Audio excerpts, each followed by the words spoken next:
ఎన్టీఆర్ జిల్లా కొండూరు కస్తూర్బా గాంధీ బాలికల వసతి గృహాన్ని వైఎస్ఆర్సీపీ జిల్లా అధ్యక్షులు దేవినేని అవినాష్ పరిశీలించారు.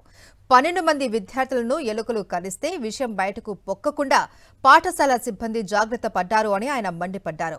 విద్యార్థినుల సమస్యలు వింటుంటే గుండె తరుక్కుపోతుందని ఆవేదన వ్యక్తం చేశారు. ఆయన డార్మటరీలో పిల్లలు పడుకునే చోటే ఎలుకలు పట్టే బోన్లు ఉన్నాయంటే పరిస్థితికి అద్దం పడుతుందని మండిపడ్డారు.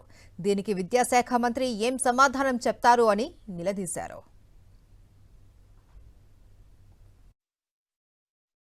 దాదాపుగా 12 మంది పిల్లల్ని ఎలుకలు కరుస్తూ జరిగింది.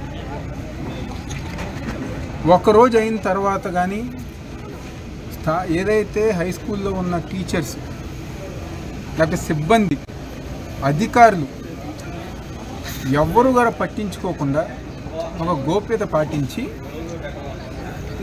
తూతూ మంత్రంగా పిల్లలకి ఏదో వైద్యం చేసే విధంగా ఈరోజు యంత్రాంగం పనిచేస్తుంది.